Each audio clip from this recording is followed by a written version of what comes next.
Hello, so good to be with you.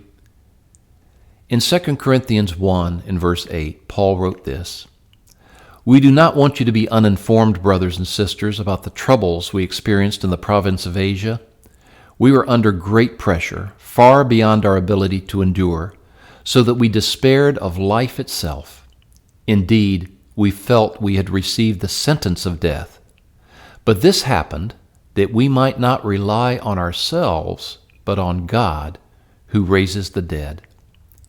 And in 2 Corinthians 4:16, he writes, "We do not lose heart, for our light and momentary troubles are achieving for us an eternal glory that far outweighs them all."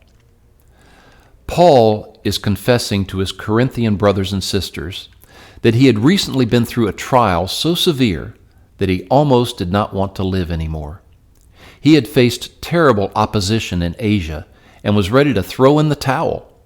This brutal test had taken him that low. But it had also revealed to him that the foundation of his life was rock solid because he had put all his hope in Christ.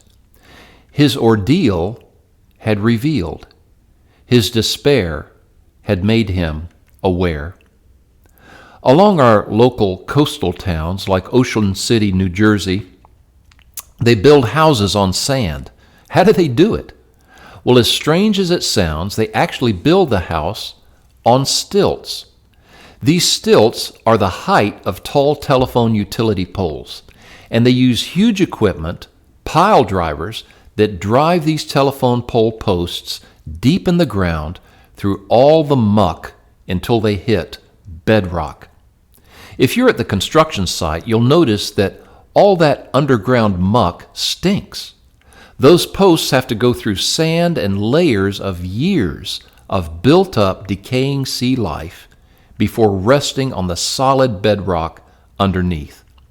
With the posts now secure, they use a chainsaw to notch out the top of those posts, and to that they bolt the main support beams for the house. The spiritual implications are exactly what Jesus said at the end of Matthew 7 about building our house, our life, on the rock of his teachings. We have to drive down through the shifting sands and decaying waste of our modern culture and the personal troubles we face all the way down to the bedrock of Christ. It was in Paul's despair that he realized the value of God's promise. He owned the treasure of an inexpressibly great future in store for all faithful followers of Christ. It is a future beyond any comparison that we could possibly make. There is simply nothing wonderful enough to compare it to.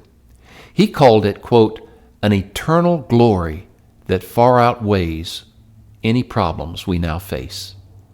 But this did not result in a disengagement from life in this world, but the opposite. Paul's ordeal simply revealed the foundation on which he had built his life. His trial uncovered his motivation for continuing to live and serve God, even through every difficulty. Instead of trouble shutting him down and leaving him no strength to help the Corinthians, he was able to keep going. In this world, as you face continual resistance to progress externally, you must have a deep bedrock foundation to hold you steady internally. You need a sure promise to keep you motivated. Otherwise, we give up. Paul was telling the Corinthians and us that we have that hope. Remember, in this day, you have a deep bedrock foundation underneath you. Thank you for being with us. Make sure you subscribe to our YouTube channel and click on that bell icon for more spiritual content, and maybe you could pass this on to a friend who needs a word of encouragement. God bless you today.